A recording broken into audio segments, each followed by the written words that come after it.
Good afternoon, everyone. Good afternoon. Good afternoon.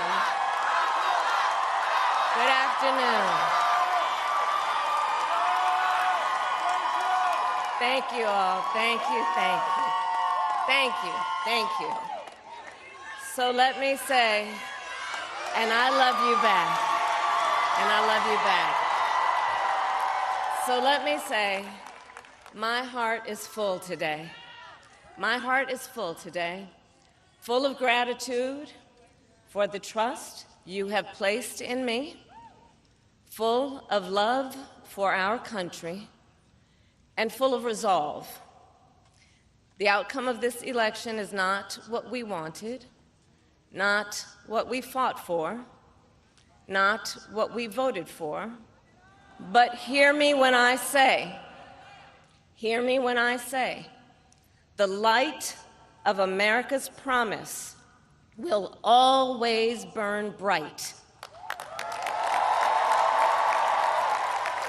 As long as we never give up, and as long as we keep fighting.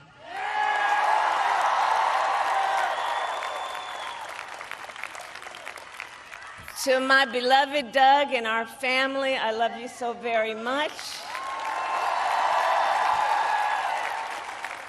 To President Biden and Dr. Biden, thank you for your faith and support.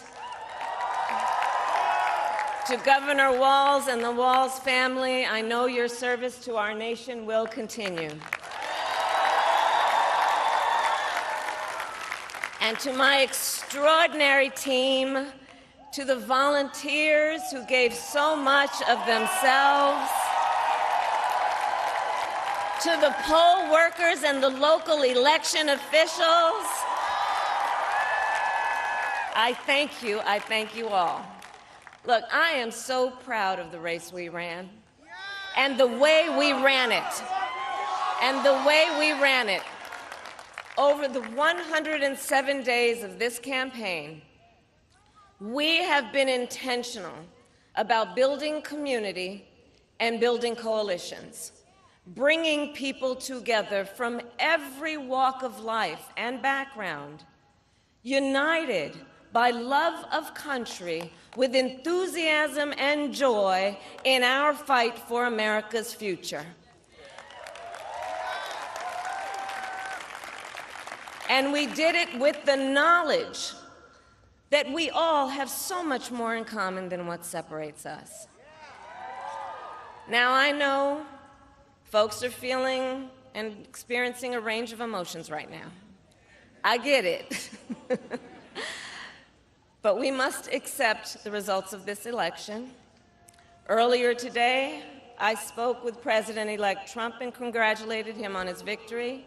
I also told him that we will help him and his team with their transition, and that we will engage in a peaceful transfer of power.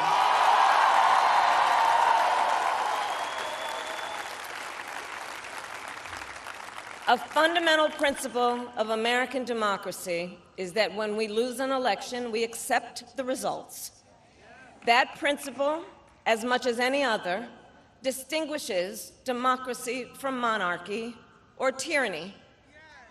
And anyone who seeks the public trust must honor it. At the same time, in our nation, we owe loyalty not to a president or a party, but to the Constitution of the United States.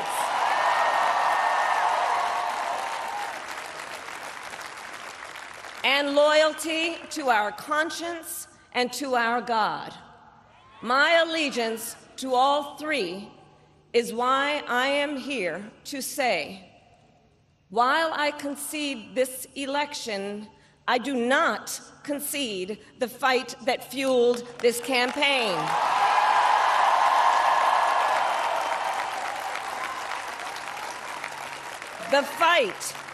The fight for freedom, for opportunity, for fairness, and the dignity of all people. A fight for the ideals at the heart of our nation. the ideals that reflect America at our best. That is a fight I will never give up.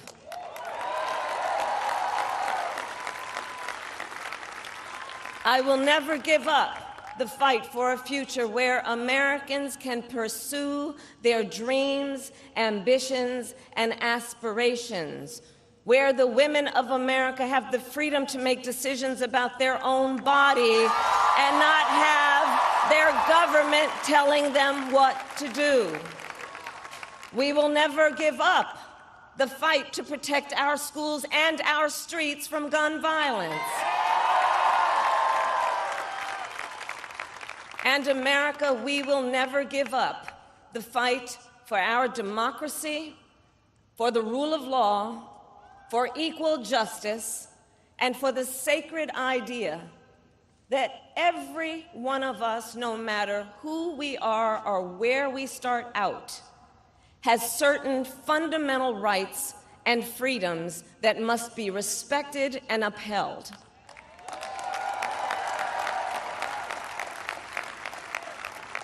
And we will continue to wage this fight in the voting booth, in the courts, and in the public square.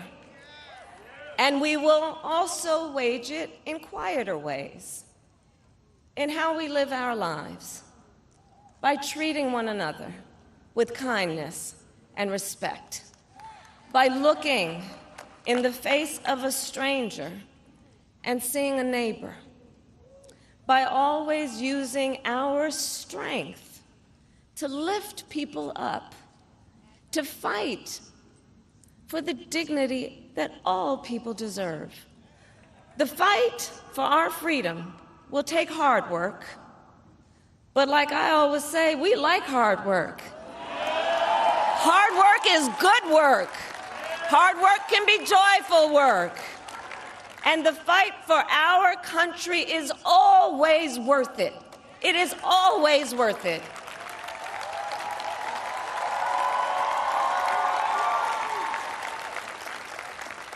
To the young people who are watching, it is...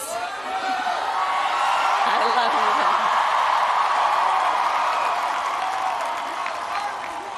you. To the young people who are watching, it is okay to feel sad and disappointed, but please know it's going to be okay.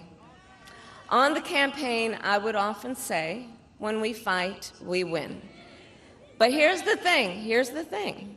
Sometimes the fight takes a while. That doesn't mean we won't win. That doesn't mean we won't win. The important thing is don't ever give up. Don't ever give up. Don't ever stop trying to make the world a better place. You have power. You have power. And don't you ever listen when anyone tells you something is impossible because it has never been done before.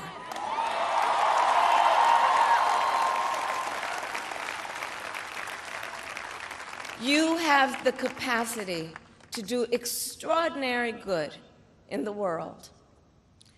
And so to everyone who is watching, do not despair. This is not a time to throw up our hands. This is a time to roll up our sleeves. This is a time to organize, to mobilize, and to stay engaged for the sake of freedom and justice and the future that we all know we can build together. Look, many of you know I started out as a prosecutor, and throughout my career, I saw people at some of the worst times in their lives. People who had suffered great harm and great pain, and yet found within themselves the strength and the courage and the resolve to take the stand, to take a stand, to fight for justice, to fight for themselves, to fight for others. So let their courage be our inspiration. Let their determination be our charge. And I'll close with this. There's an adage an historian once called a law of history, true of every society across the ages. The adage is, only when it is dark enough can you see the stars. I know many people feel like we are entering a dark time, but for the benefit of us all, I hope that is not the case. But here's the thing, America, if it is, let us fill the sky with the light of a brilliant, brilliant billion of stars. The light of optimism, of faith, of truth, and service.